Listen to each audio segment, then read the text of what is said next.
अच्छा, अब इसके बाद जो फ्लूइड डायनेमिक्स में नेक्स्ट टॉपिक है उसमें बर्नौलीज इक्वेशन है।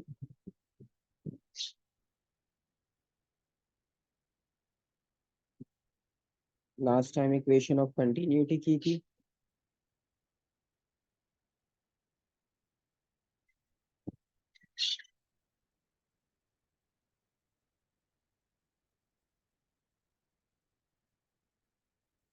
अच्छा, बर्नौलीज इक्वेशन में भी सिंपल आपके पास कॉन्सेप्ट ये है कि अगर आपके पास लिक्विड फ्लो कर रहा हो किसी भी पाइप से और डिफरेंट क्रॉस सेक्शनल एरिया हो और डिफरेंट हाइट पे हमने उसकी पोजीशन उससे किया हुआ डिफरेंट एरिया को, तो वहां पर जो उसकी स्पीड होगी और उसके हाइट के कंपैरिजन में जो भी फोर्स अप्लाई होगी, जो भी प्रेशर अप्लाई होगा, ठीक है, तो उसके अकॉर्डिंगली हमने चेक करना होगा कि वहां पर आपके पास फाइनल इक्वेशन की वैल्यू क्या बनती है।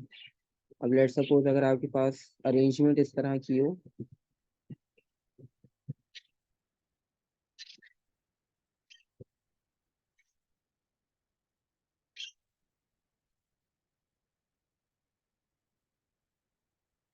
और इसमें एक हाइट से हम इसे फ्लो करवा रहे हैं, तो यहाँ पर जो भी सेक्शन लगा होगा उसका एरिया क्रॉस सेक्शनल,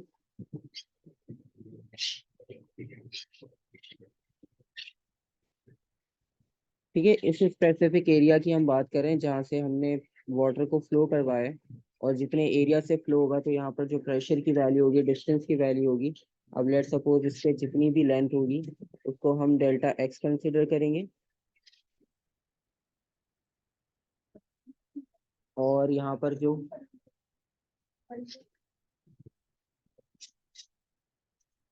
यहाँ पर प्रेशर अप्लाई होगा इस साइड से, उस प्रेशर को हम P1 कंसिडर कर लेंगे, और जो इसकी वेलोसिटी होगी, जो इसका एरिया होगा, वो भी यहाँ पर एज इट इज। अब क्योंकि फॉरवर्ड फ्लो करवा रहे हैं, वेलोसिटी की डायरेक्शन भी फॉरवर्ड, और जो इसका क्रॉस सेक्शनल एरिया है उसके क्रॉस सेक्शनल एरिया को A1 से रिप्रेजेंट कर लेंगे। और कुछ क्वांटिटीज इसमें और ऐड होंगी, इसमें कुछ ना कुछ अमाउंट होगा लिक्विड का जो यहाँ से फ्लो कर रहा है, उस अमाउंट की बात हो गई। और फाइनली जो है वो आपके पास जो हाइट होगी, जिस हाइट से हम इसे फ्लो करवा रहे हैं, उस हाइट को भी कंपेयर कर लेंगे, ये उसका वर्टिकल आपके पास कितना डिस्टेंस है। अब यहाँ से कंपेयर करेंगे तो हाइट डिफरेंट होगी, और यहाँ से कंपेयर करेंगे तो आपके पास हाइट ग्रेटर होगी दूसरे एंड के कंपैरिजन में। अब यही सारा प्रोसेस आप दूसरे एंड पे भी कंसिडर करोगे। यहाँ पर भी आपके पास एक क्रॉस सेक्शनल एरिया है, और इस क्रॉस सेक्शनल एरिया के लिए भी सारी चीजें आपके पास होंगी, और वो इस तरह से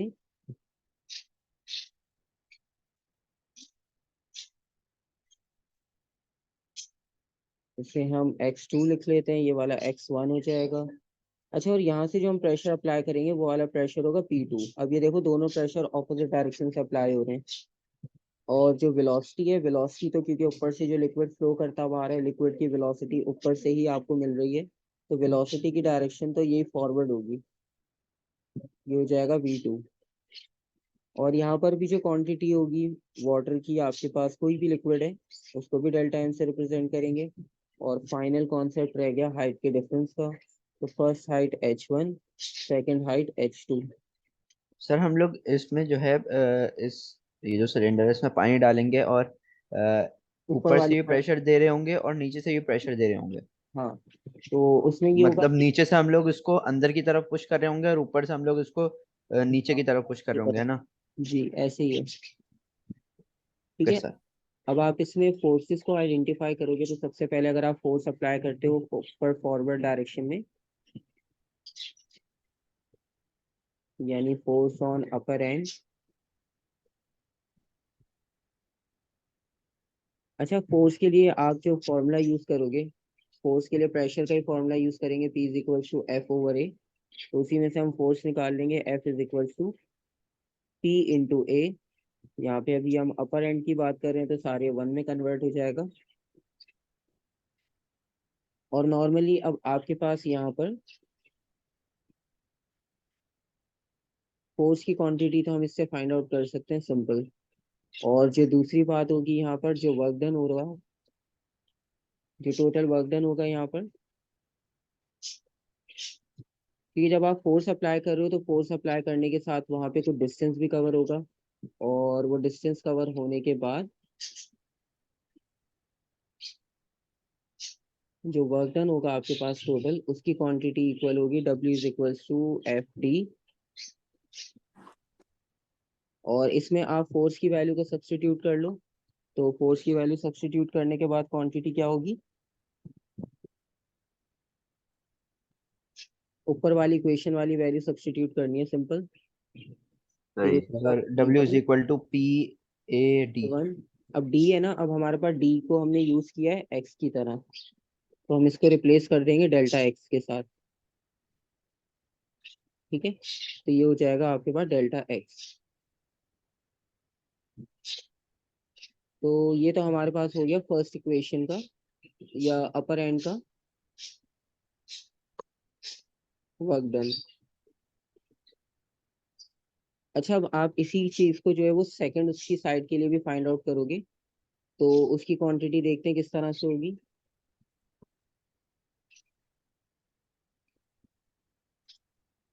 बस उसमें एक चेंज होगा, बाकी सारी क्वांटिटीज तो सेम ही आएंगी।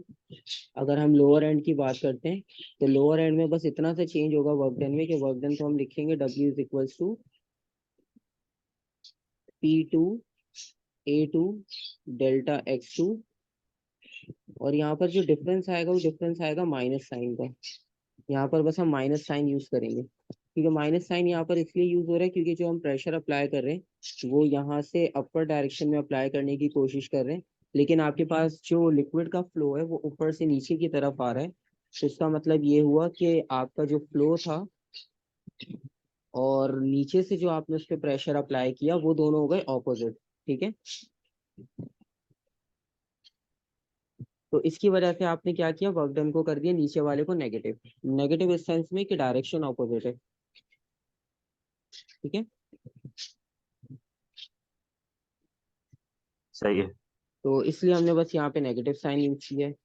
और बाकी अगर हम इसको नेक्स्ट कंटिन्यू करेंगे, इनको इक्वेशन को कंबाइन करते हैं, तो अगर हमें टोटल वर्क डन निकालना हो तो टोटल वर्क डन के लिए आप क्या करोगे, सिंपल ऐड कर लोगे दोनों वर्क डन को। हाँ और दोनों को अगर हम ऐड करते हैं,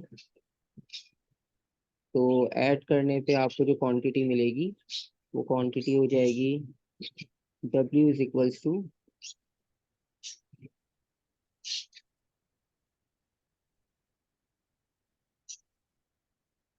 P1 A1 delta x1। Sir, ये ए और डेल्टा एक्स वॉल्यूम नहीं बन जाएंगे? हाँ, वॉल्यूम बन जाएगा, वॉल्यूम भी बना सकते हैं, अभी आगे कंबाइन कर देंगे इनको हम। सही है। और ये minus P2 A2 delta x2। ठीक है, असल में अभी तक इसको वॉल्यूम में इसलिए नहीं कन्वर्ट किया क्योंकि अभी हमारे पास जो वेलोसिटी का फैक्टर है ना, वेलोसिटी का फैक्टर इन्वॉल्व नहीं हुआ अभी तक। हालांकि वो भी हमारी डायग्राम में लिखा हुआ है, वो भी इम्पोर्टेंट है फ्लो के लिए, तो इस वजह से वो अभी तक हमने मेंशन नहीं किया। और यहाँ पर अगर आप इसको मेंशन करते हो, तो मेंशन इस तरह से करना है आपने कि ये वर्क डन तो आ गया, ठीक है। और वर्क डन आने के बाद अब इसमें जो डेल्टा एक्स है, आपको याद होगा last time equation of continuity में भी हमने इसको वेलोसिटी के फॉर्मूला से रिप्लेस किया था। ठीक है, और हाँ वेलोसिटी फॉर्मूला से रिप्लेस दोबारा से इसको करना है। और दोबारा से इसको रिप्लेस करने के बाद ये हो जाएगा W equals to P1 A1 V1 multiply by T minus P2 A2, क्योंकि टाइम तो दोनों के लिए सेम ही होगा, जिस टाइम से ऊपर से फ्लो का होगा उसी टाइम में वो उतने टाइम में वो नीचे से फ्लो करता हुआ लिक्विड आपके पास पाइप के थ्रू आउट हो जाएगा। तो टाइम की क्वांटिटी तो सेम रहेगी दोनों के लिए।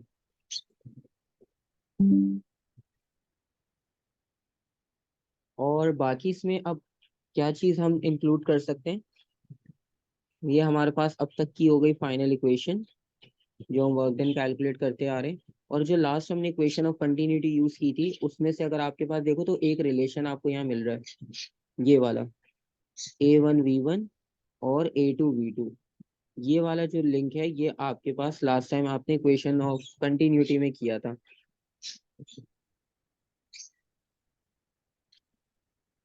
तो अगर आप इन दोनों को कंपेयर कर लेते हो उसके साथ इक्वेशन ऑफ कंटिन्यूटी को, तो आपके पास फाइनल इक्वेशन क्या बनेगी?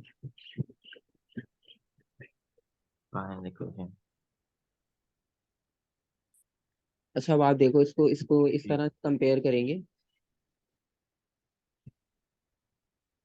Using equation of continuity.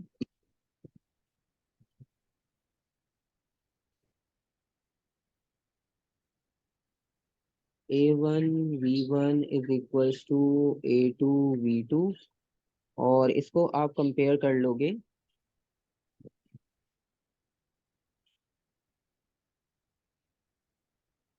यहाँ पे वेलोसिटी के साथ टाइम लिखा हुआ है, और बाकी जो है वो आपके पास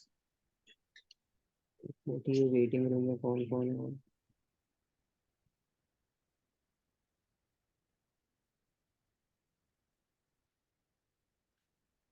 अच्छा इसको बस फाइनली आपने लिंक करना है, और लिंक इस तरह से होगा कि आपके पास ये A1 B1 और T, और दूसरा A2 V2 और T, इनको आपने इक्वेट करना है, और ये इक्वल होने के बाद जो क्वांटिटी बनेगी A1 V1 multiply by T, ये इक्वल है A2 V2 multiply by T, क्योंकि इक्वेशन ऑफ कंटिन्यूटी के अकॉर्डिंग A1 V1 और A2 V2 इक्वल होता है। तो इसका मतलब अभी जो हमारे पास इक्वेशन में वैल्यू लिखी है A1 V1 T और A2 V2 T, क्योंकि T तो पहले कॉमन है, उसके साथ हमने 1 और 2 लिखा ही नहीं है, तो ये तीन क्वांटिटी और ये तीन क्वांटिटी तो आपके पास हो जाएंगी सेम। ठीक है, और ये आपके पास फाइनल जो रिजल्ट शो करेगा, ये आपको शो करेगा वॉल्यूम ऑफ लिक्विड का।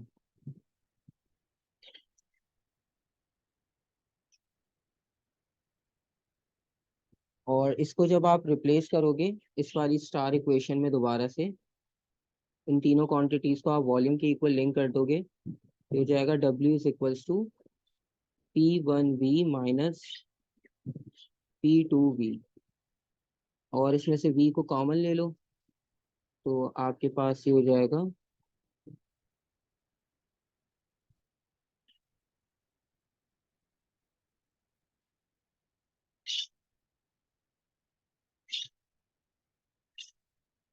ठीक है। तो ये आपके पास फाइनल इक्वेशन बनी हुई है, और इसके बाद अगर एक स्टेप इसमें और करना चाहते हो तो डेंसिटी का फॉर्मूला यूज कर लो, उसमें से वॉल्यूम को रिप्लेस कर लो दूसरी क्वांटिटी के साथ, तो ये इक्वेशन एक बार थोड़ी सी और चेंज हो जाएगी, क्योंकि आपके पास डेरिवेशंस इंक्लूड होती है। तो स्टेप्स मुश्किल नहीं है, बस एक बार प्रैक्टिस करोगे याद हो जाएगा।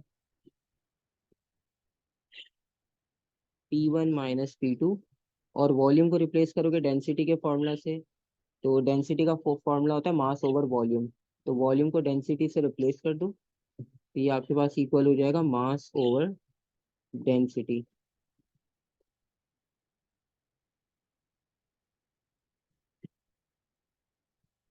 तो ये आपके पास जो है वो फाइनल इक्वेशन हो जाएगी। ठीक है,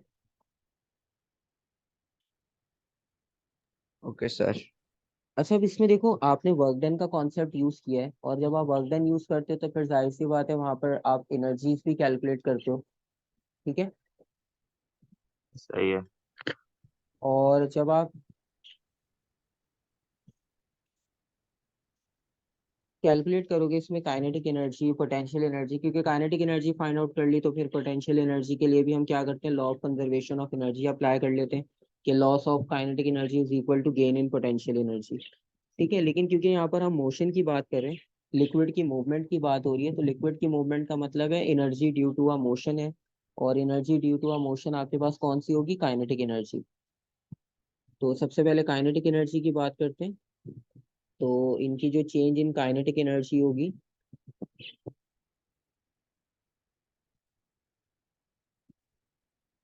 अच्छा चेंज इन काइनेटिक एनर्जी में कुछ ज्यादा नहीं करना हमने, पहले सिंपल इनकी एनर्जी का डिफरेंस लिखना है। आपको पता है फॉर्मूला होता है हाफ mv², तो सेकंड में से हम फर्स्ट की काइनेटिक एनर्जी को माइनस कर लेंगे, क्योंकि जब वो ऊपर से स्टार्ट करेगा उस वक्त उसमें पोटेंशियल एनर्जी होगी, और नीचे आते आते उसमें आपके पास काइनेटिक एनर्जी, तो जो भी चेंज होगा वो हम 2 में से 1 को माइनस कर लेंगे। और इसी तरह से फिर आपने पोटेंशियल में चेंज फाइंड आउट करना हो, तो change in potential energy will be equal to mgh2 minus mgh1। और अभी हमने इसमें क्योंकि हाइट कंसिडर की थी, तो इस हाइट को भी हम यूज करेंगे, तो हम यहाँ से पोटेंशियल और काइनेटिक को कंपेयर कर सकते हैं। इसमें भी खैर इतना ज्यादा कॉन्सेप्ट नहीं है, बस फाइनल इक्वेशन में ही आपने इसको चेक करना है कि अगर आप इसकी एनर्जी कंजर्वेशन की बनाते हो तो वो किस तरह से बनेगी। तो अब यहाँ पर आप law of conservation of energy apply करोगे, क्योंकि ये तो आपके पास सिंपल नेचुरल रूल है कि एनर्जी कंजर्व रहती है, वो आपके पास डिस्ट्रॉय नहीं हो सकती। तो यहाँ पर हम चेक करते हैं कि एनर्जी कंजर्व है या नहीं, और उसकी इक्वेशन क्या बनेगी। और एनर्जी कंजर्वेशन को चेक करना हो आपने, तो उसको आप चेक करने के लिए सबसे पहले हमारे पास जो वर्क डन का फॉर्मूला आया था, वर्क डन का फॉर्मूला आया था हमारे पास P1 minus P2 multiply by mass over density is equals to, फिर काइनेटिक एनर्जी का डिफरेंस लिखेंगे, half mv² minus half mv1²।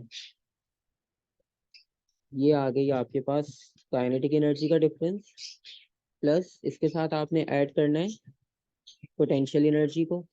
तो पोटेंशियल एनर्जी भी इसके साथ ऐड कर लेते हैं, mgh2 माइनस mgh1। ये पोटेंशियल एनर्जी का डिफरेंस आ गया।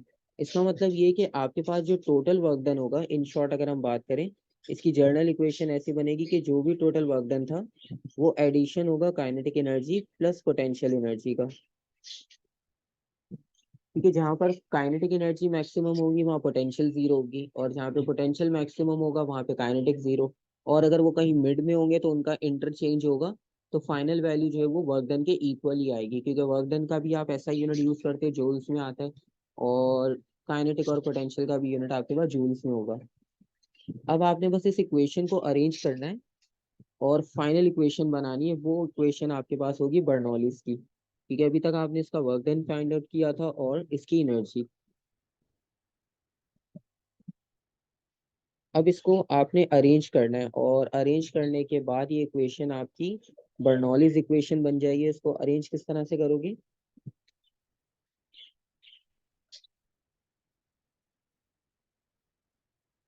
एम कॉमन नहीं आ जाएगा सब में? एम सब में कॉमन है, ठीक है। अच्छा हाँ, पहले जो कॉमन कॉमन चीजें हैं उनको कैंसिल करने की कोशिश करते हैं। P1 माइनस P2 और m ओवर डेंसिटी। अच्छा, यहाँ से हम m को कॉमन ले लेते हैं, और 1/2 भी कॉमन आएगा, लेकिन वो सिर्फ इसमें से आएगा, तो उसको रहने देते हैं। तो टोटल m कॉमन लेने के बाद जो आपके पास इक्वेशन बचेगी वो बचेगी हाफ v2 का स्क्वायर माइनस हाफ v1 का square plus gh2 minus gh1। और मास तो आपके पास हो जाएगा कैंसिल आउट। और मास कैंसिल आउट होने के बाद अब इक्वेशन थोड़ी सी बस इतनी लाइट हो गई कि एक क्वांटिटी कम हो गई, और आपने फाइनल इक्वेशन को बनाना है।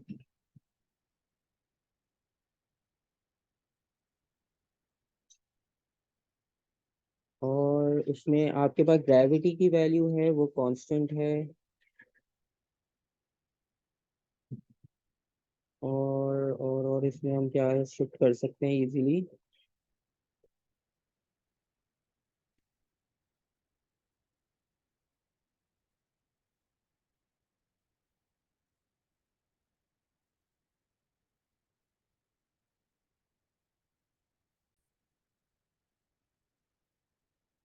अच्छा, यहाँ तक अब आने के बाद हमने मास को तो कैंसिल कर दिया, और मास को कैंसिल करने के बाद अब ये जो डेंसिटी का यहाँ पर सिंबल आ रहा है, इस डेंसिटी के सिंबल को भी खत्म करना है। ये वाला सिंबल जो डेंसिटी का है। अच्छा, इसको सिंपल खत्म करने का एक तरीका तो ये है कि हम दोनों साइड डेंसिटी को मल्टीप्लाई कर दें। ठीक है, तो मल्टीप्लाई करने का मतलब ये है कि जब हम दोनों साइड पे डेंसिटी को मल्टीप्लाई कर देंगे तो वो ऑटोमेटिक आपके पास कैंसिल आउट हो जाएगी। तो एक स्टेप हम यहाँ पे करते हैं कि multiply both side by density. और ये स्टेप आप मास के लिए भी कर सकते हो, मास डेंसिटी दोनों को मल्टीप्लाई डिवाइड करवा दो। Multiply both sides by density. तो डेंसिटी से इसको मल्टीप्लाई करवाने के बाद आपके पास जो लेफ्ट हैंड साइड पर डेंसिटी है वो तो कैंसिल आउट हो जाएगी, और लेफ्ट हैंड साइड पर रह जाएगा सिर्फ P1 माइनस P2। और डेंसिटी को मल्टीप्लाई कर लिया हमने, ये इसको कैंसिल आउट कर देगा। इज इक्वल्स टू, अब एक डेंसिटी यहाँ पर आ जाएगी सबके साथ।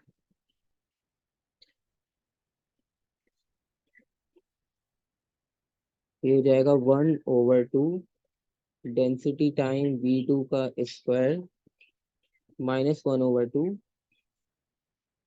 Density V1 square plus rho g h minus rho g H1। ठीक है, तो ये आपके पास जो है वो फाइनल इक्वेशन बनी है अब तक की। और इसको फर्दर अब अगर आप सिंप्लीफाई करते हैं तो अच्छा, अब आप ये देखो, ये रॉ जी एच किसका फॉर्मूला है?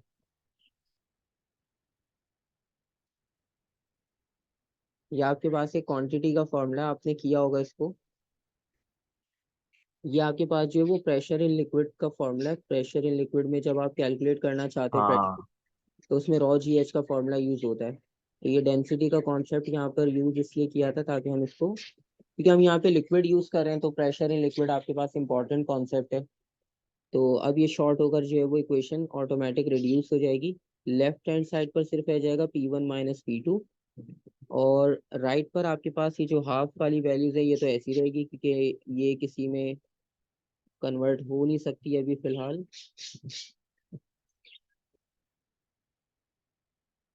और ये वाली वैल्यूज आपके पास चेंज हो जाएगी। ये आपके पास एक प्रेशर हो जाएगा 2 और एक प्रेशर हो जाएगा 1। ठीक है,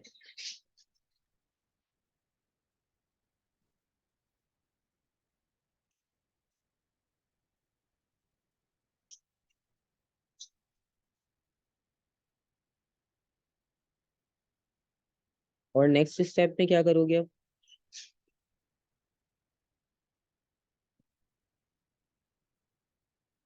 या हम इसको रॉ जी एच को सिंपल ही रहने देते हैं अगर इसको हम कन्वर्ट नहीं भी करते। इसको हम सिंपल इस तरह से करते हैं, लास्ट स्टेप इसका कि जो 1 वाली वैल्यूज है उनको लेफ्ट पर शिफ्ट कर लेते हैं। P1 लेफ्ट पर था, और इस वाली वैल्यू को लेफ्ट पर जाकर प्लस में हम शिफ्ट करते हैं। ये हो जाएगा P1 प्लस हाफ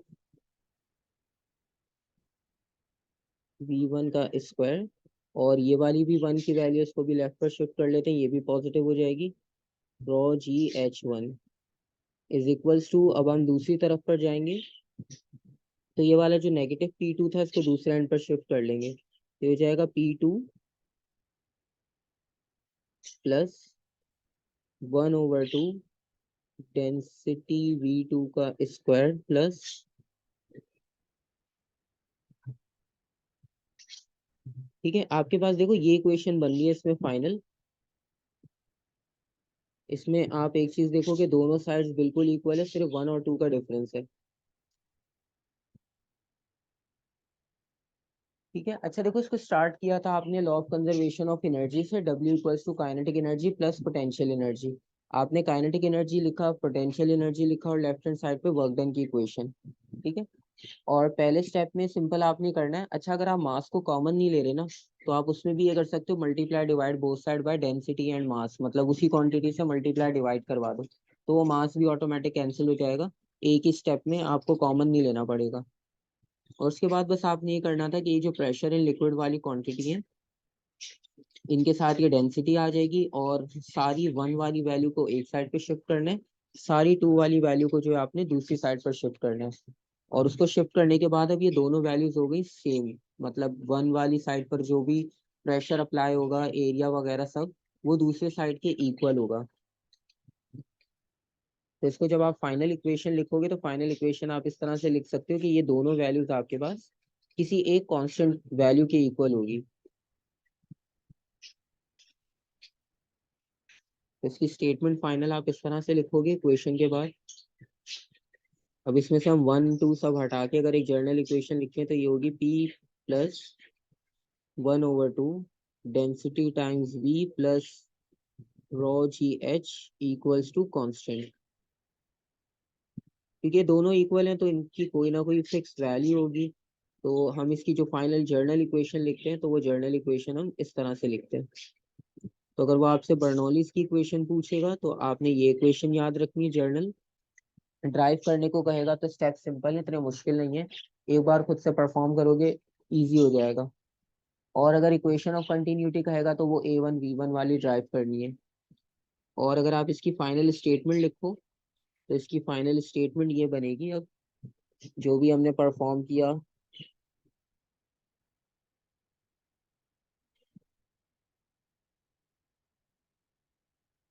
स्टेटमेंट में आपके पास आ जाएगा the sum of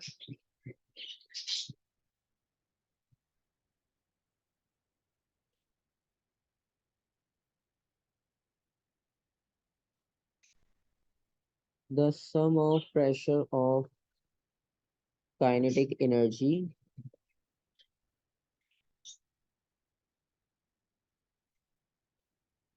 per unit volume and potential energy per unit volume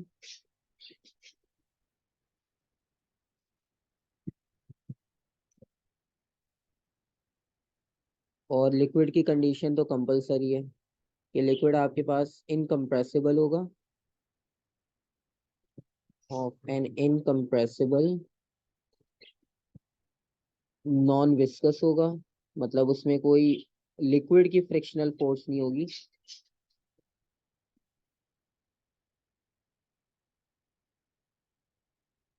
और उसमें हमने एक चीज और कंसिडर की थी कि फ्लो कैसा होगा आपके पास, लेमिनार फ्लो या स्ट्रीमलाइन फ्लो होगा, कोई इरेगुलर फ्लो नहीं होगा। ये सारी कंडीशंस भी यहाँ पर दोबारा आ गई। और ये आपके पास फाइनल होगी इक्वल एक कांस्टेंट के,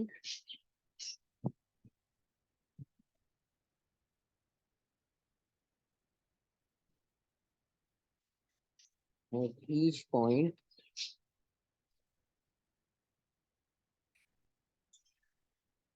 along a streamline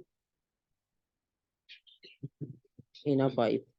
अब हमने दो पोजीशन डिस्कस की इसमें, और इसमें हमने देखा कि फाइनल इक्वेशन आपके पास सेम आ रही है। तो इसका मतलब है आप किसी भी पॉइंट पे अगर आप बात करो लिक्विड के फ्लो की, तो बर्नौलीज इक्वेशन के अकॉर्डिंग जो उनकी kinetic energy per unit volume और जो potential energy per unit volume होगा वो दोनों होंगी सेम। तो ये चीज आप प्रूव करते हो बर्नौलीज इक्वेशन में। और कंटिन्यूटी में हमने ये प्रूव किया था कि आपके पास जो एरिया और वेलोसिटी होगा वो दोनों साइड पर सेम होगा। यहाँ पर हमने वर्क डन और एनर्जी का कॉन्सेप्ट डिस्कस किया है। तो ये आपके पास जो है वो बर्नौलीज की इक्वेशन हो गई। ठीक है।